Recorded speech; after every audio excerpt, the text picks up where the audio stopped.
Hello दोस्तों, स्वागत है आपको इस यूट्यूब चैनल। आज हम बात करेंगे इथोपिया में ब्लास्ट हुआ वोल्केनो इरप्शन के बारे में। दोस्तों, इथोपिया में विस्फोट हुआ हाइली गब्बी नामक ज्वालामुखी।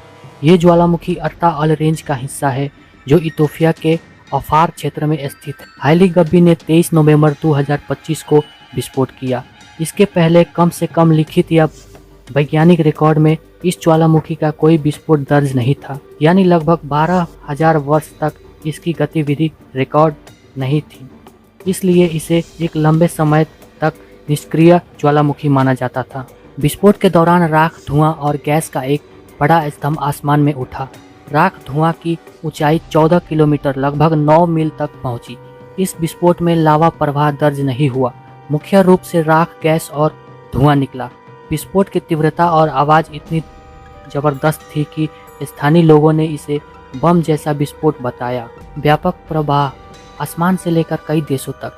राख, धुआं और सल्फर डाइऑक्साइड का प्रवाह सिर्फ स्थानीय नहीं रहा। विस्फोट के बाद राख की बादल लहरा अरब सागर, रेड सी क्षेत्र की ओर चली और यमन, ओमान होते भारत, पाकिस्तान, नेपाल पहुंचने की सूचनाएं आई है। कई अंतर्राष्ट्रीय उड़ान को रद्द करना पड़ा क्योंकि वायुयान राख के गुब्बार से प्रभावित हो सकते थे।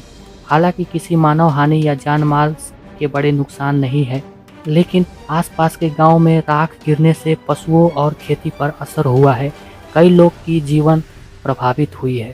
हाइली गब्बी एक सील्ड वोल्केनो है, यानी ऐसा ज्वालामुखी जिसका आकार सापट ढालदार होता है और जिसकी पूर्व लावा संरचनाएं आमतौर पर धीरे धीरे बनती है। ये कम जानी पहचानी और कम अध्ययन की गई जोन में है, इसलिए भूतपूर्वक विस्फोट आज तक रिकॉर्ड में नहीं है। इसका मतलब निष्क्रिय दिखने वाला ज्वालामुखी भी अचानक जीवित हो सकता है। भूवैज्ञानिक ने 2025 में पास के एक अन्य ज्वालामुखी इर्ता अल में मैग्मा के प्रवेश के संकेत पाए थे। हो सकता है कि उसी घटना से हाइली गब्बी की गतिविधि शुरू हुई हो। इस घटना ने दुनिया भर के वैज्ञानिकों का ध्यान अपनी ओर खींच चुका है, क्योंकि ये दिखाती है कि लंबे समय से शांत ज्वालामुखी भी अचानक सक्रिय हो सकता है, जो भूविज्ञान और जलवायु अध्ययन के लिए महत्वपूर्ण है।